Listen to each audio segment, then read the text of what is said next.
Hey everybody, welcome to the Hogstye Show where we talk about the Redskins and sometimes other stuff too. Not a whole lot going on lately, but that'll never stop this train. Hang around, next stop Hogstye Station right here on the Hogstye Podcast Network. Don't go away.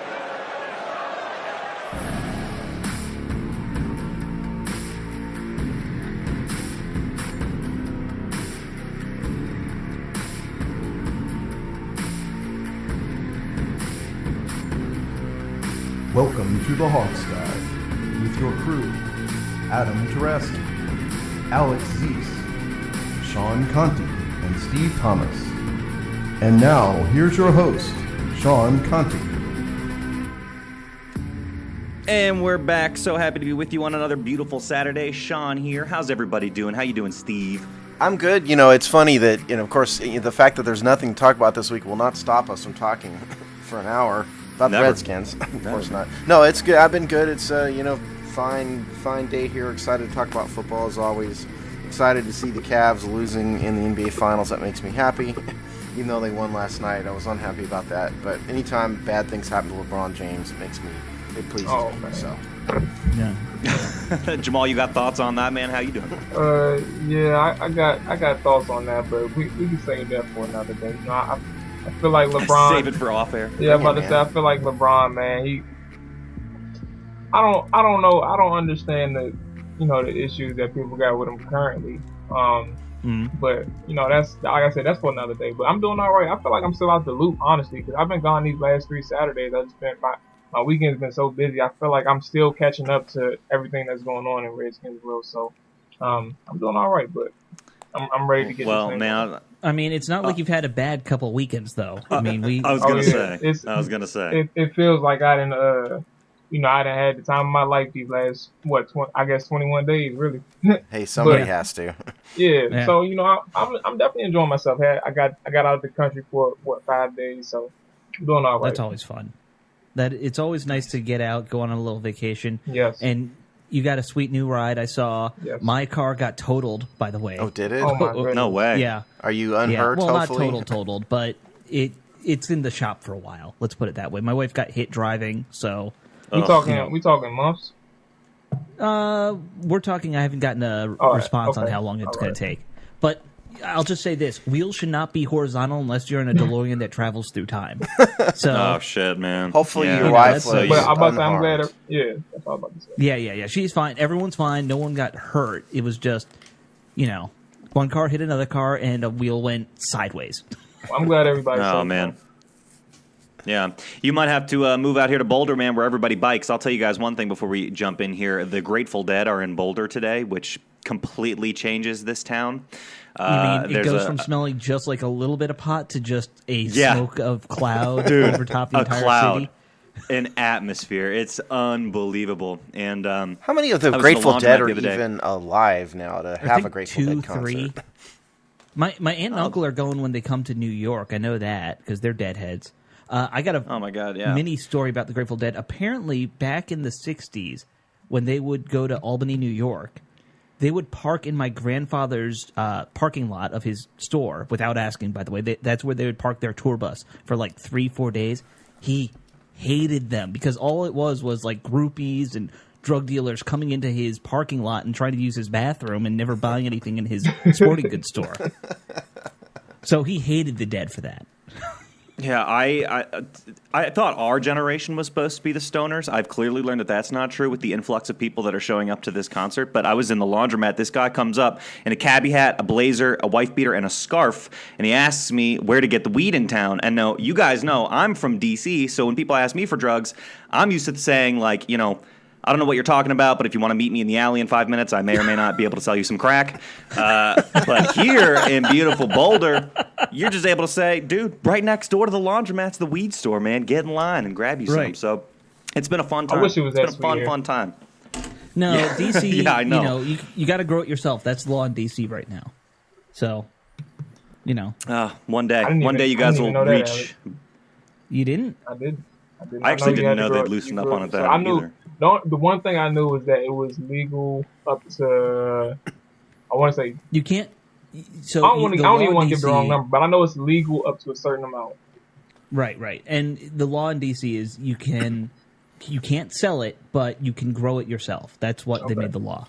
So Steve does we're not getting off approve topic, of this entire conversation. I'm strongly against weed. I think you guys are nuts. And I would furthermore like to point out for the record that because it is against federal law, it is actually illegal in all 50 states, no matter what law these states pass. With that having been said, I will move on. There you go, folks. Correct. This is where you come for all your Redskin news and to keep up to date on all the weed laws. So we give that to you as a little added gift. There you go. All right, well, let's jump in then. Let's do some Redskin stuff, man. We've had a very slow week, but some stuff is going on, right? So I think we want to continue our position group breakdown to start things off. Is that right? We can do that. Sure. All right. Who's up on the chopping block this week? Yeah, let's just say the position we're breaking down is outside linebackers. Right. And so we asked an outside linebacker poll. We asked a poll question relating to outside linebackers, and in lieu of us doing the normal, what player do you think is better type of poll, we decided this week to see what you guys thought about the skills necessary for an outside linebacker to be successful. So here was the poll this week. What do you think is the most important quality for a 3-4 outside linebacker to have in order to be successful? And I realize this is a loaded question, but it's only Twitter. It's only a Twitter poll, so there's sort of limitations of what we can do here. So our 4 choices were the ability to contain the run, pass rush technique, speed, or strength. Those are the 4 choices, and of course, you guys always have the opportunity to put in the comments if you think that something else is more important. So we'll save Jamal for last because Jamal always gets these right.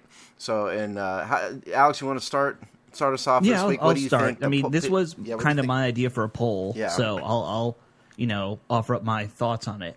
The reason I wanted to ask this is I think it's actually a good question for us to kind of discuss in terms of what the Redskins need to also not only do better, but kind of what's the coaching philosophy. Now, I think that for me personally, I really want to see the Redskins containing the run more, so that's kind of what I would go with on the poll. But I'm going to guess that in terms of Redskins fans, the simple the simple answer is always going to be speed. People love to see that speed rush around the edge, get to the quarterback kind of thing. Okay.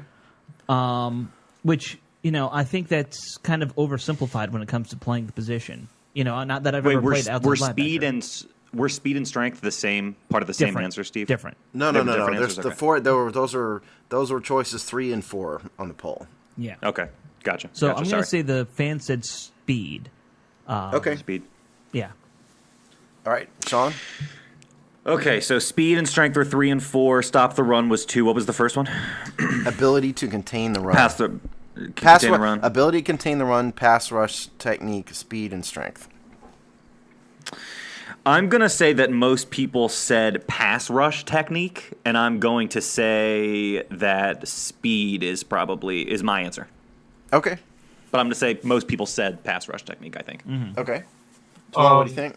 So for me, and I hate the fact that Steve put so much pressure on me saying I get everything right, because now I feel it's a I mean, fact. technically you're right, but I'm a humble person because now I feel like I have a feeling I'll probably get this one wrong. You didn't get it right last week because you weren't here, so there's that. Oh, that just means my record stays undefeated, so that's all that means. You have a pulse on the fans, Jamal, for some way. Yeah, but today I'm going with speed too. Personally, because you did state it was a loaded question, somewhat, and for me personally, I would just to say I think I would go for like a type of playmaker, but that's why I went for speed as well. Like I would want speed as a outside linebacker, but I just kind of mixed that in with playmaking ability in my head, obviously. So I think the fans will go with speed, and I mean I voted on the poll too. I did not see the end results. Okay, I have been busy, so I have no reason to look at them. But I did vote for speed. So let's see if I'm right. You're trying to skew the poll results.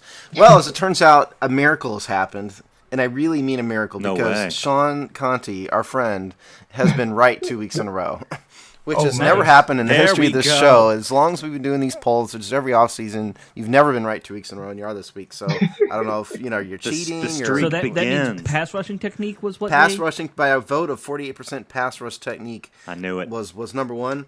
Okay. The second place was ability to contain the run at 26%. Speed was 22%, and strength was 4%. Personally, I would have voted for speed.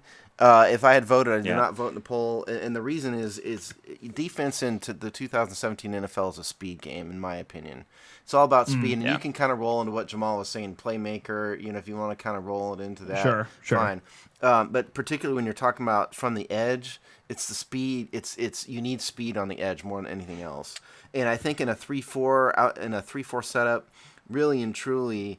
I think the run stoppers are really more of the defensive ends in a 3-4. Than the outside linebackers. So that's why I get where people are coming from with their answers, though, right? Oh, don't yeah, you? yeah, I mean, absolutely. I don't hate their answers, but I don't hate their answers. But here's the thing. At the same time, when you talk about our defense, one of our biggest problems last year was the ability to contain the run on the outside.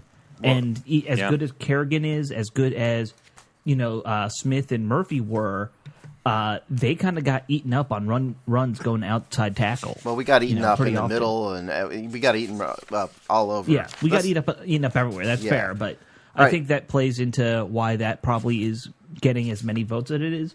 I mean, personally, I actually thought, and this not really argumentative, but I actually thought Preston's best contributing factor, last year, and as well as Trent and obviously Kerrigan, was actually, they were good at setting the edge. I do think they struggled in terms of, other aspects, but I thought those three, those were actually their strengths, in my opinion. So, well, that's fair. But I'll tell you what, before we get into that, let's read a couple comments because I forgot to read them last week for last week's poll. Okay, Red Giant. Well, Red Giant 07 said 2 of these are coachable elements and 2 are physical. You can't teach the physical, so speed. And what he's talking about is, a pass rush technique is a coachable element. Setting the edge on the run is a coachable element. Whereas speed and strength, that's for the most part, your God-given gifts. Well, I only half agree. That's one of those notions that people love to say that I kind of disagree with. There's a thing called a weight room. You can use a weight room to get a little stronger and a little faster. Yeah, but some people but some people's frames you can only bulk up so much. I think you meant you either speed. You either got it or you don't. Yes. In terms Deshaun Jackson got it, nobody else has what Deshaun Jackson has. Yeah. Daryl Green. Sure. I agree with that. Nobody. But no, I agree with what you're saying too, Alex. You can get it more explosive in the gym as well. So. Yeah. Oh yeah. Kenneth Grandin, who is at skinsfan _1981, said pass rush because it's more on the defensive ends in the 3-4 to set the edge for shutting down the run, which is what I said. So I like that comment. Travis Robinson at skinsfan Trav said, so 29% of the fans don't like Kerrigan. Barely does anything against the run. 3-4 outside linebackers need to get to the quarterback. And what he's talking about is at one point in time, it was 29% ability to contain the run. And that's what, obviously when Travis voted, that's what he's talking about. And I don't know. I don't think that's a knock against Kerrigan, by the way, people saying run support. Well, let's talk about Kerrigan, shall we? Ryan Kerrigan, he's been here since 2011. He's been to 2 Pro Bowls. He's 6'3", 255. He has been very successful as a sacker. He has 58 in his 6 seasons here. He has 58.5 sacks total. So that's 9 point something a season. Right, and that includes the 1 year where he really just went crazy and had 13 and a half sacks. That was 2014. If you remove that, 4 of those were against Cleveland. Just to remind people, 4 of them came in the same game. Right. Yeah, that's right. He's really more like he's really like a 8.5 to 9 sack a year type of guy, in my opinion. Exactly. Well, from a tackle perspective, he has 240 tackles in 6 years. So if you do that math, that comes out to about 40 tackles a year. He actually had the fewest tackles of his career last season. He had 26 tackles and 7 assisted tackles, which is the least in now, didn't he spend a few games on the bench last year? So, he struggled mightily at the beginning of last year, didn't he? No, he started. He's actually played every game of his career. He's played 16 games. He has started 16 games this season every year he's been here. He's been by far our most reliable defender in all the years in terms of the physicality of it. Not getting injured. He has been. Did have an He's arm been injured injury, a couple times. He had and he had a groin injury last year too. He had a torn meniscus in his knee at one point in time. Yeah. But here's the thing, and Jamal kind of hinted at it. So let's talk about this. I've never thought Kerrigan really set the edge very well. I've seen too many times teams run right around the offensive right side, which is right at him. I don't think that's his strength. I do think he's more of a pass rusher than he is a guy who's particularly good at setting the edge, at least by standards of a first-round draft pick. See, I think their issues were containment. I didn't think they were very good at containing. I don't know if we're doing like the apples to oranges thing right now or nitpicking, but I just think the biggest thing with Kerrigan was that he literally could not keep outside contain. Like it was easy for them to get past him. I think the difference was it was good. He was good in terms of turning a running back inside, and when you turn a running back inside or a ball carrier period, I think that's what we're talking about, or that's what I'm talking about when I mean setting the edge. You leave the opportunity for your defenders on the inside to come clean up what you're doing on the outside with the right tackle. So that's what I literally meant when setting the edge. But in terms of contain, like you've seen the bootlegs, the countless bootlegs that gets him fooled all the time. He does not contain well. It's easy for them to get past him because if they leave him on the island, he doesn't know what to do. I do acknowledge the fact that he doesn't know how to contain and he doesn't do it very well. But in terms of engaging with a blocker and trying to turn a running back inside, setting the edge, that's what I feel. I mean, that's what we may be just thinking about two different things or. I think we're talking about the same thing. We're using different terminology because when I say set the edge, what I meant is he can set the outside where the running back can successfully run to. And so when you see all these bootlegs that they run and they're running straight around him, what I mean by setting the edge, and maybe I'm using incorrect NFL terminology, but what I mean is he can't stop that ever. And so I don't think he sets the edge very well in that respect because he doesn't always turn these running backs inside. They run straight around him. And so that's what I mean. And this, look, he ran a 4.7 yard, 40-yard dash at the NFL Combine 2011. He's probably slower now with his injuries and his age. He's not the fastest guy in the world. That's not speed. He's not a Junior Galette at his prime outside speed rusher. Or Brian Arakpo back when we had Brian Arakpo. Ryan Kerrigan's game is strength, smarts, hustle. Grittiness. That's Ryan Kerrigan's blue collar football player kind of. Yeah. You want some trivia? I have a wonderful trivia question for you guys on about Ryan Kerrigan. Yes. Can you name Ryan Kerrigan? If I will give you this much, when we drafted Ryan Kerrigan, the Redskins traded down in 2011. Can you name the player, the first round pick that the team that we traded with got drafted in the? Yep, it wasn't much of a trivia question. Jamal just blurted it right out. And there was also the whole thing how wasn't J.J. Watt selected like 2 picks later or something like that? Yes, yeah. I thought I was going to fool you guys, and Jamal just blurted it straight out. Never mind. Yeah. Hey, my Redskins history, from what I can remember, goes it's pretty. I'm pretty knowledgeable, man. So. Well, and it's also much shorter. Just don't than, ask me questions past. Some of us. I'm about to say, just don't ask me questions past the 2000s. Yeah, let's talk about. We can talk about the 1985. Nope, don't remember. Nope, nope. Well, and you guys know I'm weird where I love learning about the history from like the 40s and the 50s. So, Yeah, and by the way, on Kerrigan, and we said this on the show before, but in case you guys don't know, he's deaf, or at least mostly deaf in his left ear. That's right. And he has always played on the defensive left side, and you have to think that's part of it. I've never heard him say it, but it makes me wonder if the fact that he's deaf in his left ear would not allow him to be successful on the defensive right side because he can't hear the snap count, can't hear the quarterback as well. Just a thought. I will say, as somebody who is deaf in one ear, that it would be a big impact on them. Okay. I mean, like football, I feel like you're playing in such a loud stadium, though, where you are taking some of those cues visually. Like, if you're playing on the line, aren't you just waiting to watch that ball get snapped? Looking at the ball, really. Well, I mean, I can tell you as someone who played as a DB, I was just watching the ball, Right. but that's way out on the side, and you can't hear, very well out there anyway, so. Oh, yeah. Okay, so that's Ryan Kerrigan. He's been to 2 Pro Bowls. He has a huge contract. He was an All-American in college. I think Ryan Kerrigan has been one of our better first-round draft picks.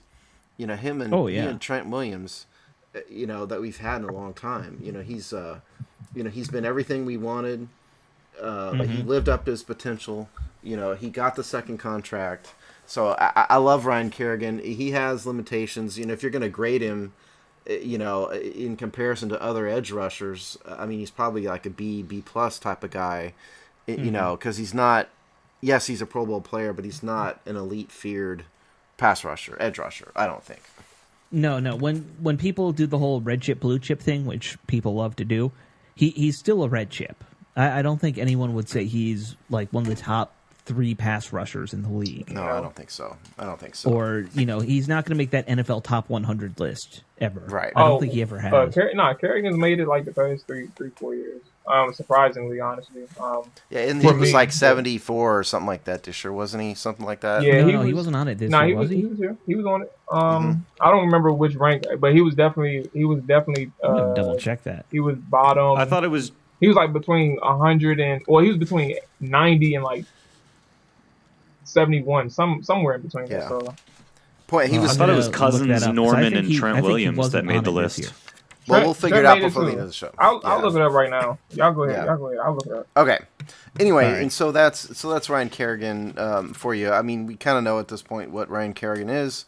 A guy we don't know really who he is. The next guy I want to talk about here is Ryan Anderson, our second-round draft pick out of Alabama, 6'2", 250, is what he was listed at College Football Reference, which is where sportsreference.com, which has all the college football stats. Now, he showed up overweight. Oh, sorry about that. Go ahead. I just found the numbers, but no, it was 78, but that was last year. This year he didn't go on it. So yeah, it was 78 last year, and I think he was on it in 14 too. So it was. See, it's ironic that he was voted onto the Pro Bowl yet didn't make the top 100. It's ironic. Okay, yeah. I must have been thinking about last year too. But anyway, Ryan Anderson. So he came in overweight into the mini camp, or at least according to Jay Gruden. He's already not a speed guy. This is another guy. He kind of fits the same mold as Ryan Kerrigan to a certain extent. He's a high energy, high effort guy. By NFL outside linebacker standards, I don't think he's the most athletic guy you're ever going to find, at least in terms of speed. So what I'm really wondering is, what do you guys think we're going to get out of Ryan Anderson? Now that we're removed from the euphoria of the draft, we can look at it a little bit more objectively. What do we think we're going to get out of Ryan Anderson? Well, I mean, I think he's a second-round pick, so you got to assume he's not going to be a impact player day one. I think you will see that he becomes a solid rotational piece for us pretty quickly, though. Partly out of need, because we know, and we'll get to Trent Murphy in a minute, how he's going to be suspended. Gallette's a question mark. So I think Anderson will definitely get a lot of playing time early, which will be good for him. As far as the weight thing, I don't know what he came in as weight-wise. You've been in the room with him on draft day. What did he look like? Yeah. He looked like he's about as wide as a car. So, and I don't mean fat. I mean, like, his shoulders, he probably needs bench seats in whatever car he drives. I don't think he would fit in a normal seat. He's a huge-looking guy from side to side. So if you're saying he came in and he's like 270, I didn't could say still that. see him I playing. said well, Jake no. Gruden I don't know what know what he came in at. Yeah, I could still see him playing very effectively at a lot bigger weight. That's my point. I would say, insofar as what we can expect from him, right. I mean, just what people are saying, it sounds like he's the right guy for setting the edge and playing the edge position. I don't know what that translates to for runs that are right up the gut. I guess that wasn't necessarily our bigger problem. Like you said, it seemed like guys were able to really bounce to their outside really easily on us. So hopefully we see less of that this year, and it's just an incentive for people not to run right at him. Like Alex said, he's probably more of a rotation guy, at least to start, so we won't, it's not like he's going to jump in and change the world right away. But, yeah, solid edge player. I'd be more worried about the inside with his addition. Mm-hmm. Ryan Anderson, I feel like he's going to be going at it with Preston Smith heading into training camp. Personally, I think that I don't necessarily think that Anderson will be the person being anointed the position. I don't think that you guys are saying that either. But I don't think he'll be the one that's anointed the position. I think Preston Smith and Trent Murphy will still be there. He won't be there the first 4 games of the regular season, but he will be there in the preseason, I believe. So I think there's a lot of things to see from not only Ryan Anderson, but he also has to worry about, but he's also playing with Preston Smith, and he's also playing with Junior Gillette. Junior Gillette is coming off an injury. We don't know what his situation is going to be like until later in a few weeks, obviously when things start ramping up. So with Ryan Anderson, I think the biggest issue is mainly seeing if the playing weight goes down, because obviously Jay Gruden wants him to lose some pounds. So we got to see if the playing weight goes down, and once the playing weight goes down, how active and how much of a force is he against the top competition on our team in terms of the starters, and maybe Tyan Secchi as the backup. So we'll see. It's just a wait and see mode with me, but I do think him and Preston will definitely be competing. Yeah, I think so. And I went back to his draft profile that Lance Zierlein wrote. Lance Zierlein is an analyst at NFL.com who I personally trust. Right. I like what he writes. And he pointed out a couple things. Is number one, Ryan Anderson has very short arms by NFL outside linebacker standard. His arm length was only 31.5. And I'll get back to that, once we talk about some of these other guys. Right. For example, he's kind of small all around. Yeah, Ryan Kerrigan, 33 and 3/8 arm length. But outside of that, the weaknesses that Zierlein pointed out were average athletic skills, lacks pursuit speed, lacks burst, could struggle in cover skills. And that's not the whole picture of Ryan Anderson, but I think that sort of goes into what we're saying, and I don't think that he's just going to be anointed the job. I totally agree with Jamal in that regard.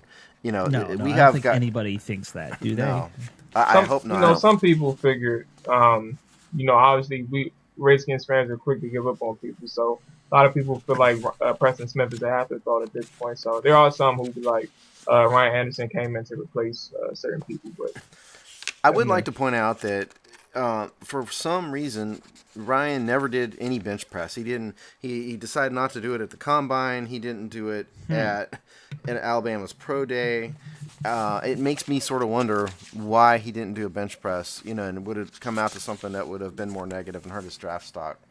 I don't know. I'm pretty skeptical of the importance of the bench press at the combine. I got to be honest with you. I understand it's a raw measurement of strength, but a lot of times guys can bench really well, and they're not so great. It wasn't like Stephen Paya or whatever, like a super-duper bench presser or something like that. Stephen Paya has the record at 46.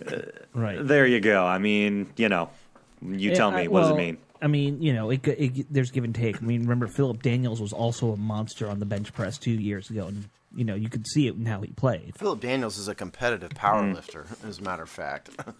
Is that what it is that he does now? Yes. Yeah. Well, he was at the time. He was doing it in the offseason. Okay. Okay, at the time. But here's the point I want to make about Ryan Anderson. If you guys are expecting an elite edge rusher from Ryan Anderson, you need to lower your expectations, because it's not what you're going to get. Stop expecting it. Yeah, that's not what you're going to get out of this guy. I'm not poo-pooing him. I think he has talent. I think he's another guy. We have a bunch of motor guys on the outside linebacker position, none of whom have elite necessarily athleticism, but they're all high effort. They're team captains. Right. They're high character guys. We'll talk about Trent Murphy's drug suspension in a minute, but other than that, they're all high character, high effort, high motor, sort of lacking an athlete. I think what we could use out of this bunch is an elite athlete, as a point. And we'll get to that, because I think Junior Gillette could sort of provide that. But let's go with Murphy next, since we brought Murphy up. Trent Murphy, 6'5" or 6'6", depending on where you look. out of Stanford. Went to school in Arizona. He's 250 pounds. He's suspended for the first 4 games this season for a PED suspension, performance-enhancing drug suspension. Yep.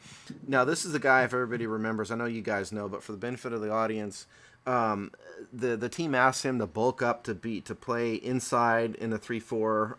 And he got up to 290 last year. Yeah, and then they said, whoops, we actually need you to drop back down to play outside linebacker. And lo and behold, it shouldn't be. I fault him for taking PEDs. He's wrong. He made a mistake. Right. I realize that. But it's pretty tough, even for a guy this big, to put 30 pounds on in one off season. So you sort of understand where they're coming from. He's a rookie. He's on the edge. Not a rookie. He's in his rookie contract. He's on sort of the borderline of whether he's going to get a contract or not. They ask him to do something. He bulks up. He decides to take the leap. I mean, I sort of get why it happens. Well, and who knows if, and I think he's spoken about it and how he, regrets that he got suspended. He was claiming that he didn't know what was in what he was taking and all that kind of stuff, which is what we hear all the time anyway. So who knows what the truth is. Yeah. Now, everyone's got an excuse. Yeah. No, stat-wise, real fast. He has played in 47 games. He started 23. Didn't start any games last year. Started 15 games in 2015. He has 15 total sacks on a career, 61 tackles, 50 assisted tackles. He actually had 9 sacks last year, which was the best of his career. So he's gotten better at least, and he had in the 27 tackles, 19 assisted tackles. So he actually had his best statistical year last year. In his role coming off the bench. I just don't know what to say about the guy. He wasn't. When we drafted him, if people remember coming out of college, he was the NCAA's leading sacker in his senior year at Stanford. And so I think people were expecting him to be this elite edge rusher, and that's just not really what he is. No, we said it about everyone else so far. He's a power guy mostly. So he's not going to have that speed to get to the quarterback all the time. But look, I will say this. I've always kind of liked Murphy. He's obviously a smart guy, went to Stanford and all that.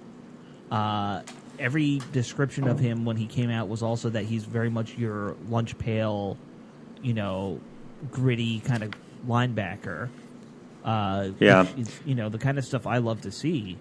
I don't know if you could say he's been a bust or not at this point. That's the weird thing about him. It's like he's I don't think he's a bust. That third year, he's dead. Last year. Yeah, I don't think he's a bust. But I hear what you're saying. I feel like he is most valuable to the team right now for his experience with the team. He's not a world beater. He's, like you said, like 9 sacks, his best year. And I mean, I think that'll probably continue to be okay. It'll be exactly, and I kind of feel like that'll kind of be his ceiling. I don't see him necessarily blowing that out of the water or anything. So I think he's a solid guy to have around. But yeah, something better you see something better, something shiny and new. He'd be easy to part ways with, I think, for most fans. I think the big. I mean, at this point, we got to see how he turns out this year as well. That suspension does make it easy for management, of course, to if they had to part ways, if they definitely did get a better talent in there. I think the thing that helps Trent Murphy out most, because he's not the fastest and he's not the strongest, but the thing that helps him out the most is the technique. He's learned a lot of things. If I'm not mistaken, they had a martial arts guy last off season to help these guys. Oh yeah, I forgot about that. To help with these guys' technique, and Trent Murphy prior to that. His focus was just simply technique as well. So it seems like the teachings, all came to fruition last year. We don't know what he's going to look like this year, especially after 4 games of, being away from the team. But at the same time, I think that's what contributed to his success last year as well. Applying what he learned to go towards the 15 games or 16 games, however many he played last year. Yeah, he played. He did play in all 16 games. Okay. A couple notes on. I went and found Nolan Naraki's draft write-up on him. So a couple notes here. Number one, he's got tremendously big hands and long arms. I don't, the hands is just an interesting trivia point. I don't think it really matters too much. Hands are over 11 inches, which is just massive. They were actually the biggest hands in that combine year, believe it or not. You could foot 73 Trump hands in one of his hands. Trump does have baby hands, doesn't he? Yeah. His arms were almost 34 inches long, at 33 and 7/8. Contrast that with, remember what I said about Ryan Anderson's arms, which are only 31. So if you're talking about getting your hands, so much, Adam can explain this better, but, so much about beating tackles, on the edge is about hand placement, who gets to hit first. And when you have small arms, obviously that makes it harder. Trent Murphy, on the other hand, has really long arms. So that's that. But some of the weaknesses that Nolan pointed out, this is, again, going back to the draft. Average weight room strength, underdeveloped upper body, can be folded and neutralized by down blocks. He says he's going to require a few years to adapt to the speed of the NFL game, which, lo and behold, all of that was true. And he has adapted a little bit. He's gotten stronger, clearly, through illegal means even. So I think some of that write-up actually is very true about Trent Murphy. He only ran a 4.86 in the 40, so like we said, he's not a speed guy. So we'll see about Trent, if he comes back and if he's just going to be shoved to the sidelines after suspension, or if he's in the rotation or what. He's, of course, he's another one of these guys like Spencer Long, right? Like this year will probably be pretty telling about their future with the team, depending on how they do this year. Yeah. That final year on the contract could definitely do something for you. He definitely got off to a better start with that suspension. For me bringing it up, I forgot that it was his last year on the contract, on his rookie deal. Yeah. So he definitely has something to prove. Yeah, I hadn't remembered that either. And of course, there you go. He's competing with Preston Smith, who was our 2015 draft choice out of Mississippi State. Preston is another, he's a little bigger than both Kerrigan and Murphy. He's 6'5", 270, which is just a shade bulkier than Kerrigan, and is, depending on what Trent Murphy you're talking about, could be significantly bulkier than Trent. Preston, from my perspective, from the fans, layman's perspective here, I was very encouraged by his rookie year in 2018 or 2015. He had 8 sacks, and I think we can all agree he sort of fell off in impact last year. Only had 5 sacks, 23 tackles, 16 assisted tackles. And it's a big year for him too. We drafted his replacement. We drafted Ryan Anderson. So I think Preston has a lot to prove, and I think people are overlooking this guy's, some of this guy's talent. He's not. I don't think he's going to be an impact player ever, but I think he can be a solid guy, and he can provide solid value and solid contributions to this defense. Yeah, I do too. I think he's still shown some flashes, even in a down year. He shows some flashes. He shows some good plays. But yeah, on the whole, it's inconsistency, right? That's been the problem. You're right. He came kind of out of the gates, had a strong first showing, and then kind of regressed from there. He's another one of these fringe guys. We got so many of these guys that are just kind of like, well, they're not bad, but they're not doing anything to necessarily make you, really want to lock them down. So I think he's just another one of those guys. He's on the edge, He's got a lot to prove. Yeah, I agree. And I think inconsistent is an understatement, Sean, honestly, because I think the thing with Preston, and a lot of people, they look at the stats because obviously now that's what you can do. But remember, during the season of 2015, his rookie year, he was in and out of production. Like he'll miss games at a time, and then all of a sudden just come out of nowhere and he got on the hot streak late.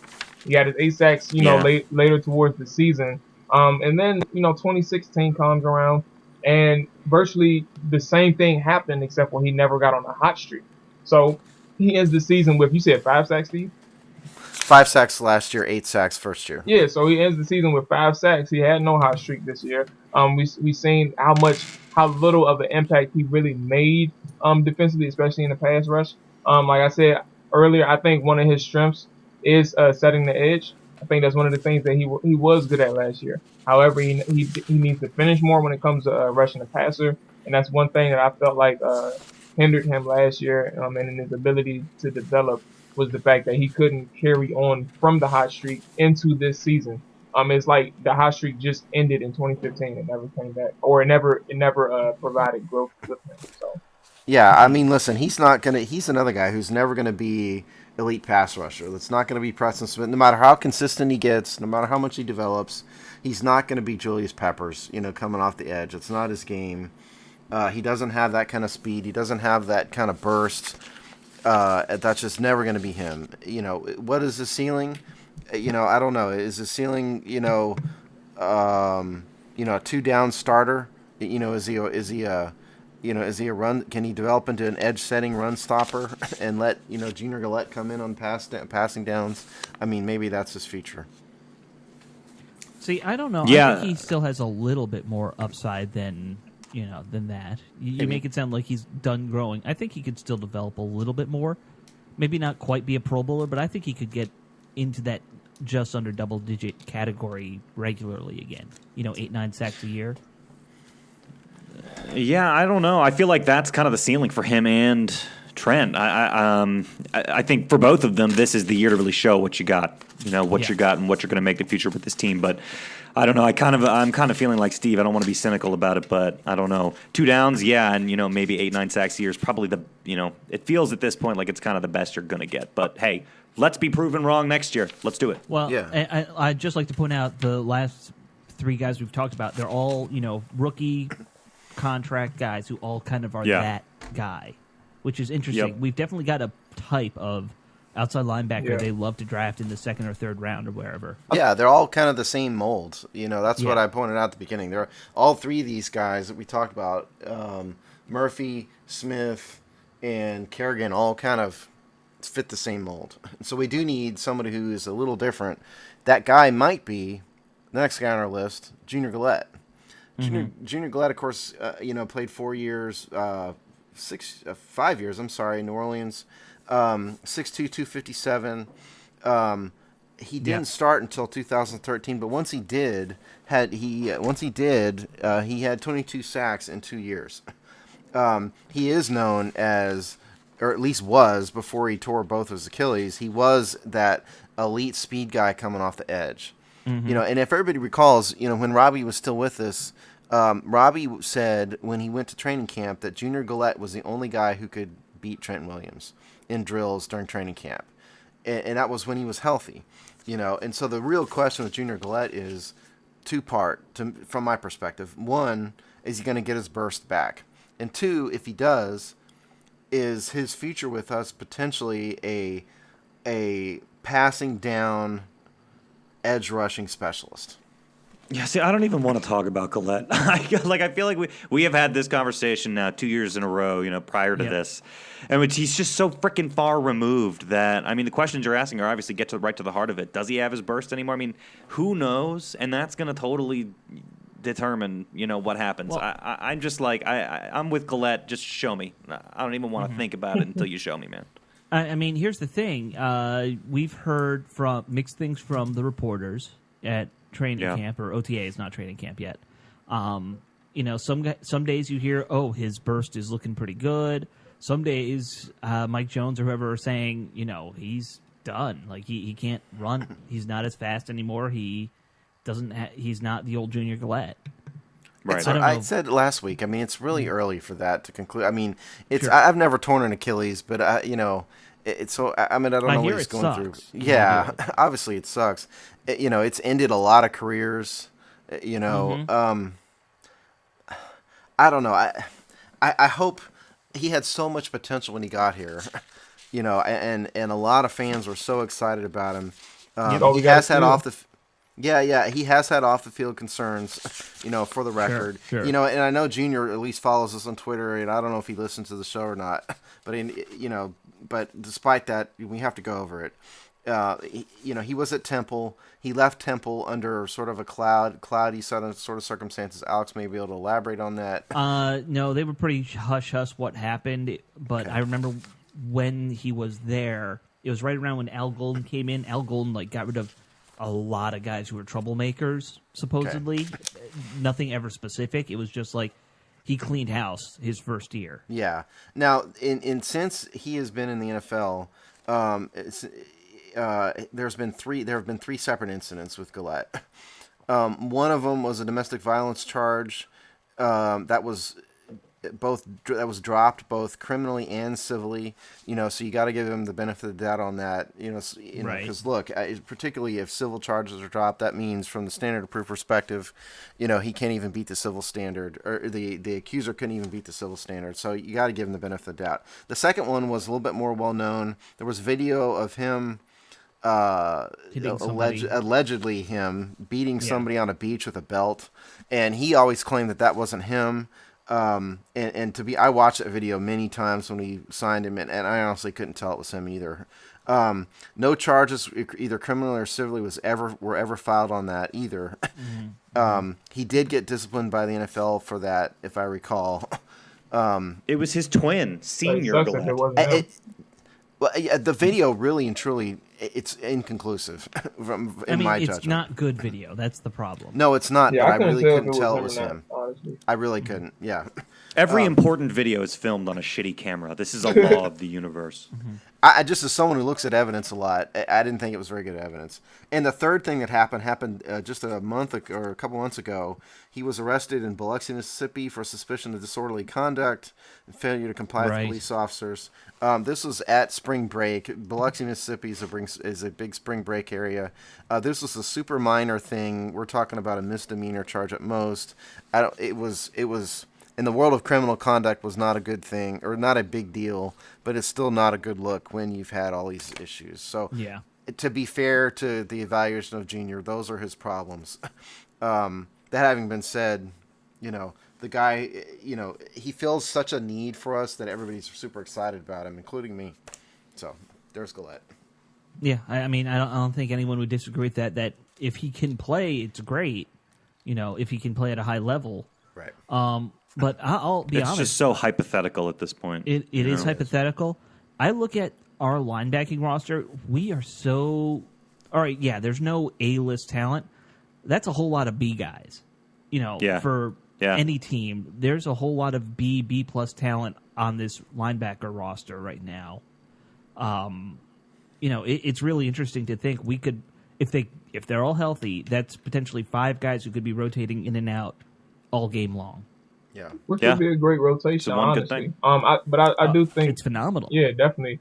Now, I personally, when it comes to Gillette, and I understand some people who I talk to on Twitter, they get frustrated. Not necessarily with me, but you see them tweet when they get frustrated because a lot of people don't really have much expectations for Gillette, because they have faith that because of the fact that he doesn't really rely on speed and he doesn't really rely on brute strength.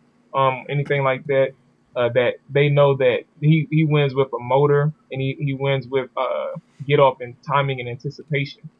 But personally, I'm sorry, like he's another guy when it comes to just like Ryan Anderson. Obviously, these are different circumstances. Ryan Anderson's not injured, but when it comes to Anderson, when it comes to Preston Smith, and when it comes to Gillette, I just have to wait and see. I'm not really going to sit here and have any expectations for a guy who's not only tore his Achilles once, but he's tore it twice. I think the other one, it was the left and right. Left and right. So he tore both sides, and I'm not about to sit here and say that I'm very excited for a guy who, I was very excited his first 2 years, but when he tore that second one, I was like, well, it's not I can really do no more. Yeah. Everything's out the door now. So, that's just me with him. Hopefully, he provides some type of production. I don't expect him to be a 3-down player. I expect him to be in passing situations or critical situations to be in the game if he can even make it to the regular season. So we'll see. That's how that works. Yeah, that's what I said. When I started this, I totally agree with you. I think. The best case scenario for Junior really with us, at least this year, is a 3rd down pass rusher or passing situation. And I think you undersold his burst a little bit. No, he doesn't have, Hall of Fame level burst and speed, but I think a part of he has more of it than these other guys we have. These other guys don't have. I can't argue it. That's fair. Yeah, definitely. Yeah. Now, so, Go ahead, I have a couple questions for you guys about the whole linebacking core. So if 5 guys can get in there, that means they're basically on a rotation where everyone's seeing the field about 40% of the game. If you just average that out. How are you guys going to kind of be able to look at the game and say, well, their numbers aren't great, but were they effective when they played? Because, typically you're thinking what we had with Kerrigan and Rakbo, they were both on the field all the time when they were healthy. Yep. But now we don't have to do that. That's a luxury, frankly, right? That we have now. I agree. It's a luxury. Yeah. Two linebackers. That's yeah. honestly a definitely honestly. You don't want to just have 2 linebackers. But we've done that for years poorly. Yeah, absolutely. Depth issues have always been a problem. Well, yeah, I mean, we need to have a rotation, if that's what you're saying. I mean, clearly. And, Ryan Kerrigan, you got to figure, he's a 3-down back. He's a 3-down player. Right. He's going to be out there the bulk of the plays. I don't know what percentage, 85% of defensive snaps at least. Something like that, sure. Yeah, let's say at that. least. And so, yeah, I mean, the rotation, somebody's going to take charge. We're going to find out between training camp. I don't think it's going to be Gillette.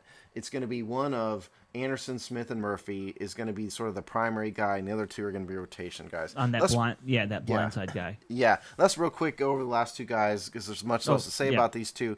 Lyndon Trail is the next guy up. He's 6'7", 270 pounds. He's out of Florida. He played at Florida and Norfolk State. He's known for being from Norfolk State. He was undrafted. Coming out of college, he's been with the Texans. And he was with the Rams for a blink of an eye.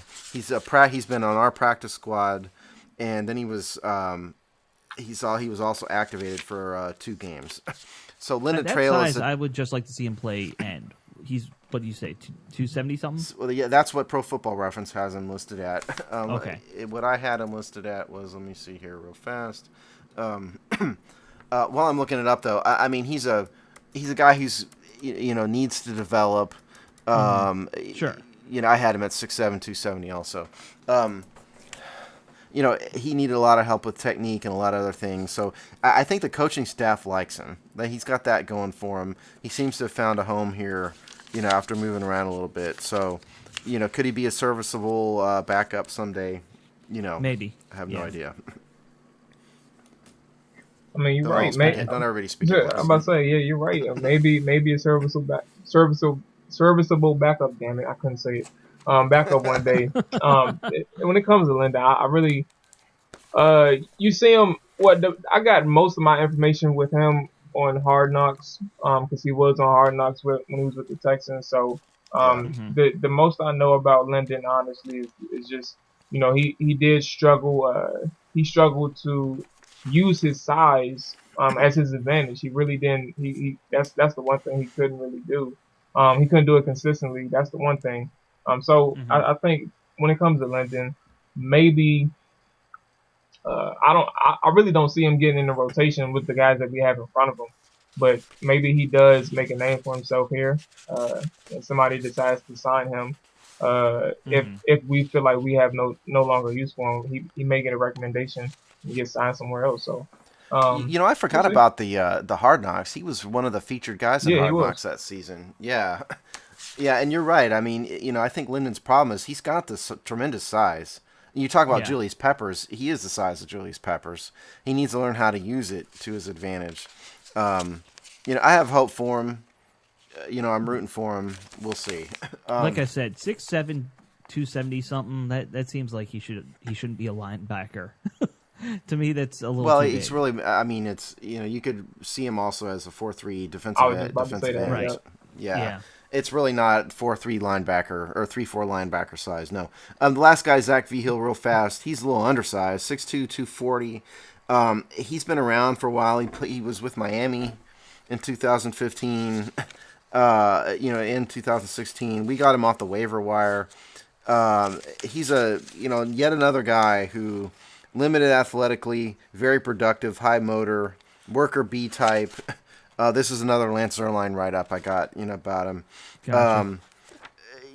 Small, limited, high motor, will always try hard. He has a long way to go. We're not going to keep 6 outside linebackers. No. We've been over 6 of them in we're not going to keep all these guys on the active roster. So he's got a ways to go. So I'm sorry, we did 7. He was number 7, not 6. Right. So that's Zach Vigil. Unless you guys have some spectacular insight over Zach Vigil. Nope. I ain't got nothing. I think even I was asleep. Sorry. Mr. and Mrs. Vigil, don't have a lot to say about Zach. So. Yeah, they just fast forward to this part of the episode. They were like, get fucking over it. Yeah. All right. Well, what else is on the agenda, guys? We had a little bit of news in the Kirk Cousins front. We should probably talk about that real quick, right? Yeah, it wasn't super much, but it's worth noting. Well, what the news has come out is Adam Schefter, made a positive turn in the Kirk Cousins talks this week, and John Keim wrote a fairly positive column about it. And the gist of it here is that Dan Snyder is apparently involved now to some extent in the ongoing Kirk Cousins contract saga, whereas he wasn't before. He has made it known. Snyder has apparently made it known to Cousins that he wants Cousins in Washington long term. And look, I said this before, I'm the lone voice in the wilderness on this. This all has to do with the deadline. Right. July 15th is the deadline. The CBA says they can't negotiate with Cousins after July 15th of this year until after the season. So it's not surprising that the word out of the DC front office, it's getting a little bit more positive because we're getting closer. We're a month out, month and 5 days out as we record this. Well, and the owner getting involved, that also probably means they're somewhere in another step of the process. Right. Like they might be getting close to me. Right. I mean, who knows for sure. I think our front office is smart enough to know, at least Dan Snyder is smart enough to know what the fan reaction is going to be if they let Kirk Cousins go, if they let him walk. The fans are going to revolt. There's going to be a riot at Redskins Park, at least in that grassy area by the entry, because they won't let they won't let they won't let the rioters inside Redskins Park. But there's going to be a riot on that grassy knoll there by the gate at least. I think they know it needs to get done, and they're going to step up. I continue to say there's not much more to say it than that. Dan Snyder is involved now, and that's a good thing. Yes, I said it. It's a good by the way, yeah. Fans get so upset whenever Dan Snyder gets involved in anything. People are like, "This is out." I'm like, "It's $100 million contract." Say it just depends on when he gets involved. It's all. And I'll say this also. I do have some experience in this a little bit. And the teams that I work for, I was in the front office of one team as outside counsel for quite a bit. Right. And I asked the general counsel of this team about this very topic. We had a long conversation about it one day, and about the extent of the owner's involvement and the extent of the general counsel's involvement. And when you're talking about these big $100 million contracts, these are the situations that they are involved. They're not involved in Zach Vigil's contract, but the owner, 32 teams out of 32, the owner gets involved directly to some extent or another in these quarterback discussions. I would also like to point out that for all the mistakes Dan Snyder's made in DC over the years, and it's a long list, we can talk about that some other day. He is a closer. Dan Snyder actually gets things done. He's gotten the wrong things done. Unfortunately, he closed Albert Hainsworth, but he is actually a closer and he knows how to do it. And so it wouldn't surprise me if Snyder's the guy who gets it done when we get a little closer. Well, I mean, at this point, it has been a couple months now too. If we got the dates correct, I know that they say he's been involved right around the time where Kirk went to his office about the trade rumors or something like that. So he's been involved for some time now. So the good thing is that everything's been positive on both sides, and the talks are healthy to this point. So the best thing for them and for fans, obviously, is to get this deal done before the deadline. But one thing I did get from, I don't know if it was Keim or maybe Schefter. I don't remember which one I saw it in. But, obviously, and this is common sense too, but obviously, if talks don't work out in the 15th, there is no harm in playing on another 1-year deal because the talks can increase as soon as or pick up again as soon as the season ends next year. So, it definitely bodes well for Redskins and Kirk Cousins. So. I think there is a harm in letting it go in tagging him next year, even if you do the transition tag. No, not tagging him next year. I meant saying I'm talking about after this season is done. I'm talking about 2018, okay. just in general. So yeah, once the season. Yeah. Is done. Yeah, I think tagging him in the third year is a mistake because that really resets the contract. That's 30 plus million. Right. Well, yeah, I mean the exclusive tag next year is 34. The transition tag is 28.8, I believe, and either number resets the contract discussions to a level that to make that the floor again. Yeah. Yeah, it's untenable. So we don't want that. We want it to happen this year for sure. Mm-hmm. So. Yep. I don't think there's anything else about that. Do we want to tag the OTA information real quick? Sure. I'll just mention this. OTAs happened again. Not a whole lot coming out. One of the biggest stories this week was one of our backup offensive tackles, Kevin Bowen, got injured at camp. What was that, Wednesday, I believe? I think so, yeah. And you said, Steve, that it turns out it wasn't a serious leg injury, but it sounded bad when people were writing about it at first. Yeah, they had to cart him off. Yeah, they had to cart him off in an air cast. And it was bad enough where Gruden actually canceled the last 20 minutes of practice that day. Right. Because the guys were shooken up. You don't want that. Bowen's been with us 2 years. He's lucky because last year he ended up on IR during training camp. Big dude, 350, 6'9", offensive tackle from Oklahoma. But, that's got to be a lot of stress to put on your legs, man. 350 pounds. Well, yeah, it certainly is. Yeah, I mean, there's what else can you possibly say about that? Yeah. You don't want injuries. I was glad to hear it's not another ACL type thing. That's you don't want injuries in OTAs, and it's just not worth it. And Jay probably did the right thing and canceled practice that day. Mm-hmm. We're certainly glad he's not hurt. Not much else came out of OTAs. Well, quick question. Teams working on things. Yeah. So how do you guys feel? Because I know I seen Steve, you talking about it on Twitter a little bit, but how do you guys feel about Trent Williams and Jordan Reed missing the entire OTA sessions? We talked about this a little bit last week. Oh. Well, it's all right. I mean, so I'd like to hear your opinion on it. What I expressed last week was that I couldn't care less, that Trent's gone. Trent's earned it. He's earned the right. He's a multi-Pro Bowler. He's a borderline Hall of Famer. He has his own gym. He always misses them. Yeah, he's training at he rotates between University of Oklahoma and his gym in Houston, so I don't care. Jordan Reed also, he's earned it in my mind. As long as they're working hard, I don't mind. If we hear stories about guys who are not at OTAs and they're at like some strip club in Miami, that's a different story. I don't want to go back, but I think there was a player we had who had that kind of history for a while back in the day. Yeah. That's when I have a problem with guys skipping OTAs. Okay. Well, also, I mean, again, they've earned it. These guys are elite level players we're talking about here. And we got a bunch of the reason what Jamal is talking about is on our Hogside Twitter. I went back and forth, with a few people, and the opinion of these particular fans was, he's a team captain, needs to be there, and it's setting a bad example. Well, I would point out the fact that he's done this for several years in a row, Trent, yet he keeps getting elected captain. Okay? Right. The players don't care. The players just want him to produce, and by all accounts, he's been a tremendous leader of the offensive line. So I think the fans are underselling or overselling how much the players care about this. By the way, players tend to not like OTAs in general. About to say a lot of them say they watch them on Twitter. Yep. They hate it.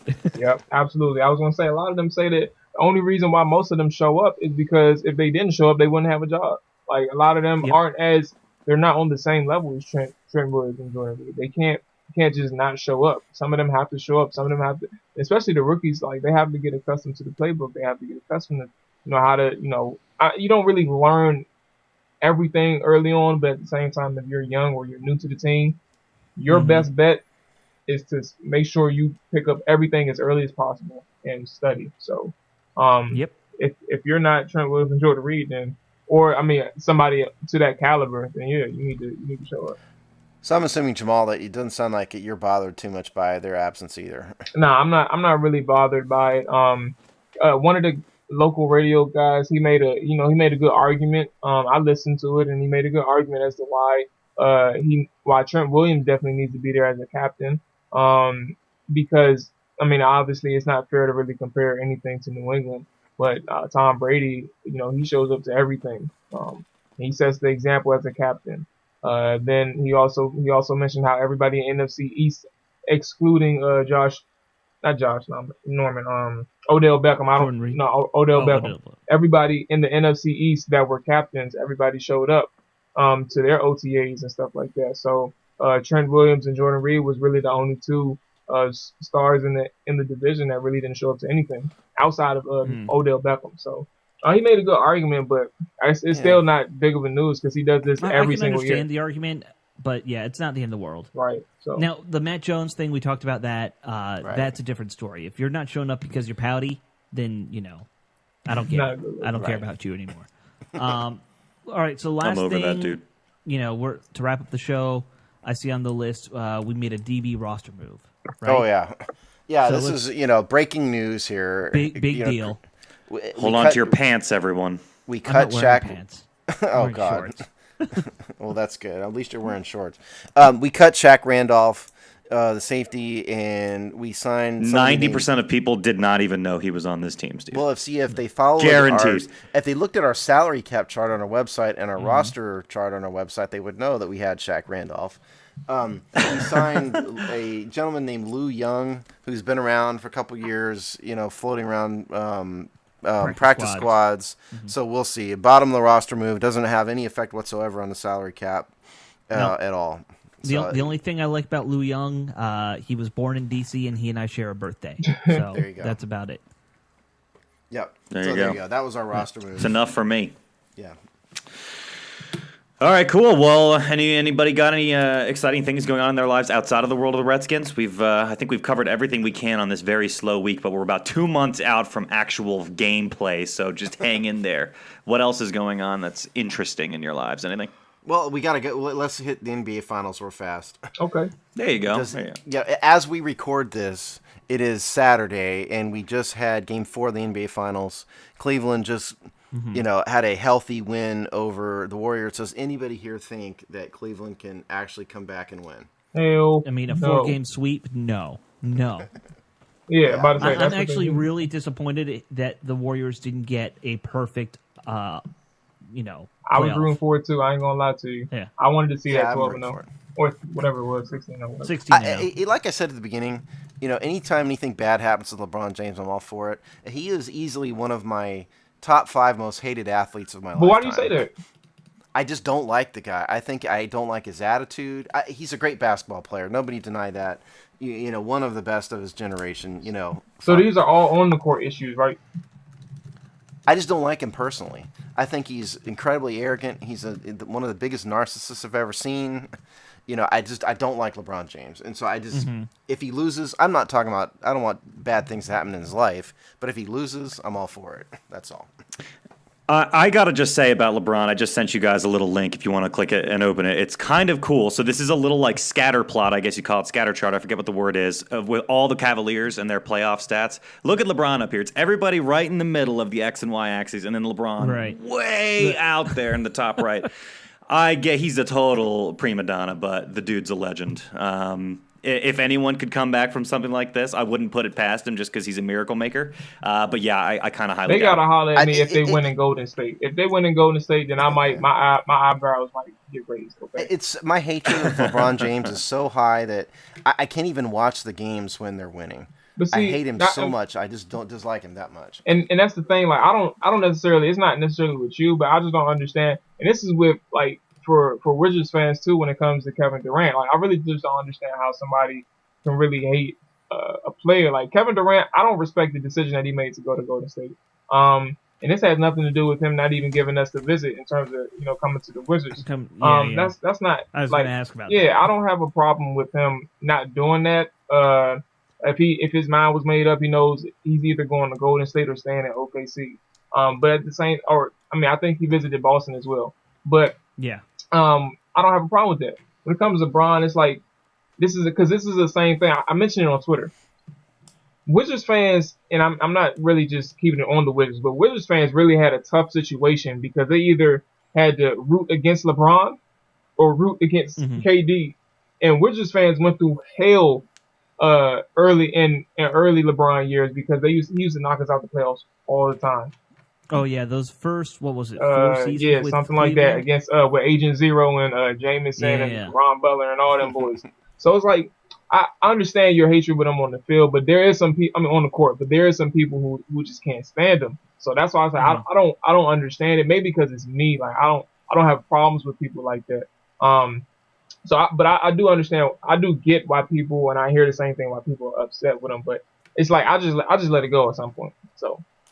That's fair, and I'll also say this much. The rumor this week was that he wants to come to the Lakers, and I think that's garbage. Yeah. I don't either. But I'm a lifelong Laker fan, and I lived in LA for a period of time. I will say that if LeBron comes to LA, I'll figure out a way to think he's a great guy. I'm not afraid to say I'm fickle and hypocritical about that. Yeah. This is Steve. Yeah, you'd be able to. I mean, classic Steve. The thing that I kind of hope he goes to LA or somewhere else, because right now it's set up where basically this is going to be the NBA Finals the next 3-4 years in a row. It looks like it's going to always be Golden State and Cleveland until something changes. And as we end the show, I'd like to give some general advice to all NBA basketball players. If you are contemplating dating a Kardashian, I knew it. Run away. Run away. Okay. Oh man, big mistake. Hey, you know what I was thinking? Go ahead. Well, it's like Khloe Kardashian damn near killed Lamar Odom. She dated James Harden, and his season, went into the toilet bowl. And Tristan Thompson's been putting up zeros this year. So, if you come into the Kardashian universe, escape as quickly as you can. I was going to say, just good advice for anyone. NBA players, how about everybody should do that? Yeah, stay away from the Kardashians. Yeah, all men. But it's crazy because I was going to bring it up. I saw her at the game yesterday or last night, and I was like, how on earth is the curse going to last? If first off, Tristan Thompson was cooking last night, or in his role, in his designated role as a Cavalier, he was doing a damn good job. That was the first thing, and then on top of that, they was beating the shit out of the Warriors. So I was like, is the curse going to last after this type of game? She even showed up to support this man. So I don't know. So it should have been horrible. If they win game 2, I think the curse is lifted. I gotta watch out. This deep a curse can't get lifted just on a couple of games. Okay. Hey, you never know. She might have found love, and Tristan Thompson might love her too. So maybe so. Lamar Odom loved her, and look what happened to him. The man ended up almost 10 feet from a gravesite. She gonna kill Tristan. Hey, I'm gonna alert the authorities. I gotta save him. Colin, yeah, there you go. All right, cool. Well, we will certainly be back next week with hopefully a little bit more exciting news to bring you in the world of the Redskins. Not much going on right now, but obviously, again, we're so close. We're getting there. We're very, very close to actual games being played, so that'll be fun times. Stick with us. We'll see you next time right here on the Oxide. Take care.